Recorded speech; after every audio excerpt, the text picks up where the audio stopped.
بسم اللہ الرحمن الرحیم الحمدللہ رب العالمین والصلاة والسلام علی سید الانبیاء والمرسلین وعلی آلہ الطیبین الطاہرین اما بعد فقد قال الامام رضا علیہ السلام رحم اللہ عبدا احیا امرنا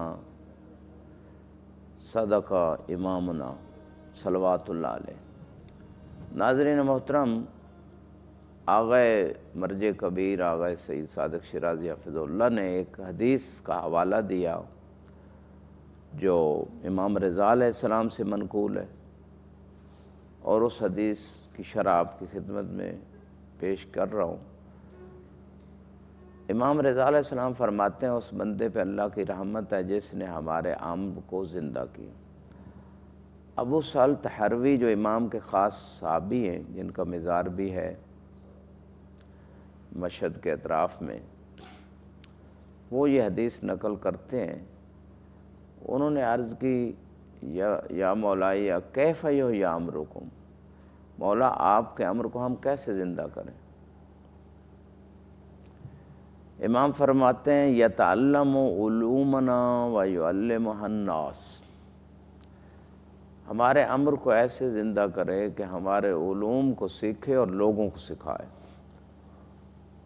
لو علم الناس محاسن کلامنا لاتبعونا، لوگ اگر ہمارے کلام کے حسن کو جان لیں گے تو ہماری پیروی کریں گے۔ میں سمجھتا ہوں یہ ہر زمانے کی ضرورت تھی، یہ حدیث ہر انسان کے لیے، لیکن اس زمانے میں بالخصوص اس کی ضرورت ہے۔ اہل بیت کے علوم کیا ہیں؟ قرآن کی تفسیر سب سے پہلے اہل بیت کا علم، پھر جتنی احادیث اہل بیت ہیں جیسے وسائل الشیعہ ہے، کافی ہے، من لا یحظر الفقیہ ہے، تہذیب و استبصار، باقی کتابیں، یا نہج البلاغہ ہے، یہ علوم اہل بیت ہیں۔ صحیفہ کاملہ ہے، علوم اہل بیت ہیں۔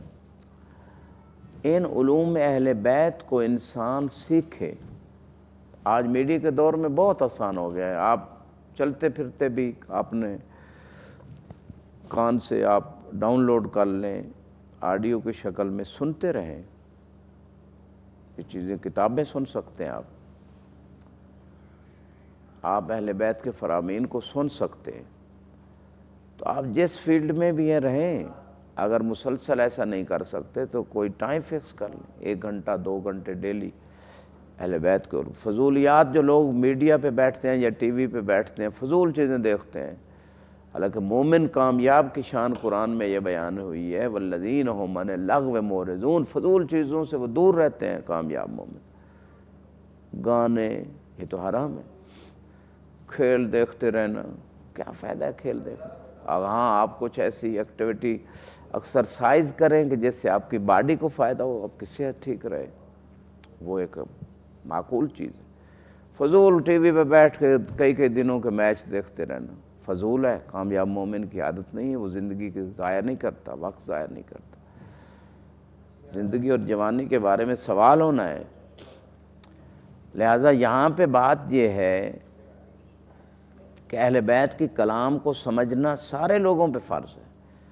فقہا کے لیے تو بہت سارے، پھر علوم فقیہ بننے کے لیے، عالم بننے کے لیے بہت سارے علوم چاہیے، وہ تو زندگی صرف کرنا پڑتی، مختص کرنا چاہیے، وہ میں نہیں کہہ رہا، وہ تو جو لوگ اہل ہیں، اس قابل ہیں، وہ کریں گے، لیکن سب لوگ جو عقل بالغ ہونے سے پہلے بھی قرآن سیکھیں۔ اہل بیت کے مہم فرامین جو کتب اربعہ میں ہیں، جو نہج البلاغہ میں ہیں، جو قلب سلیم یا گناہ کبیرہ جیسی کتابوں میں ہیں، ان کو سیکھیں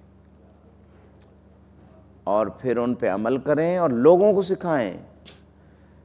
لوگوں کو سکھانے کے لیے آپ کے پاس میڈیا چینلز ہوں، یوٹیوب ہے، فیس بک ہے، انسٹاگرام ہے، ٹک ٹاک ہے، جو بھی آپ کے پاس سورسز ہیں، آپ ان پہ اگر ایک فرمان معصوم بھی حوالہ کے ساتھ معتبر کتاب سے سلسلہ وار عقائد، تزکیہ نفس، فقہی مسائل جو بھی ہیں، ایک فرمان بھی لوگوں کو بتاتے رہیں ڈیلی، تو آپ کی زندگی اگر 50 سال بھی اوسط ہے تو آپ بتائیں کتنے ہزاروں فرمان آپ کتنے لاکھوں لوگوں تک پہنچا چکے ہوں گے۔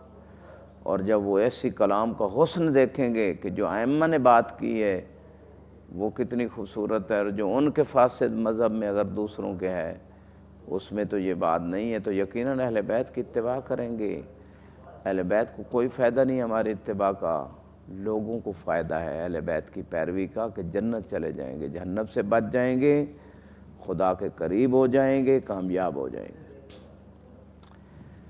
لہٰذا اگر ہم نے اللہ کی رحمت سمیٹنی ہے، امام کی دعا ہے اس پہ اللہ کی رحمت ہے، امام کی دعا رد نہیں ہوتی، خدا کی رحمت سمیٹنے کے لیے اور اپنا وظیفہ شرعی کو انجام دینے کے لیے صرف مبلغین پہ واجب نہیں ہے، سارے مومنین مومنات فضول میڈیا کو ایک سیکنڈ بھی نہ دیں، فضول چیزیں شیطانی میڈیا جو سامنے آتا ہے اس کو فوراً ہٹائیں اور اہل بیت کے فرامین کو سمجھیں اور آگے پہنچائیں۔ یہ امام خواہش کر رہے ہیں۔ امام علیہ السلام نے یہ 1200 سال پہلے بات کی، 1200 سال پہلے۔ ہم نے 1200 سال میں کتنا اس پہ عمل کیا ہے؟ ہم کہتے ہیں ہمارے امام ہیں، ہمارے مولا ہیں، ہمارے آقا ہیں، ہمارے حاکم ہیں، ہمارے سردار ہیں۔ زبانی کہنا آسان ہے، عمل کر کے دکھانا مشکل ہے۔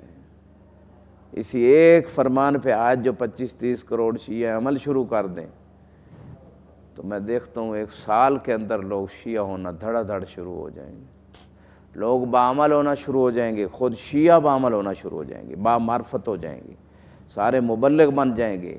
مستورات مومنات کے لیے بھی یہ ہے، مومنین کے لیے بھی یہ حکم امام ہے، امام کی یہ خواہش ہے۔ خدا ہمیں توفیق دے۔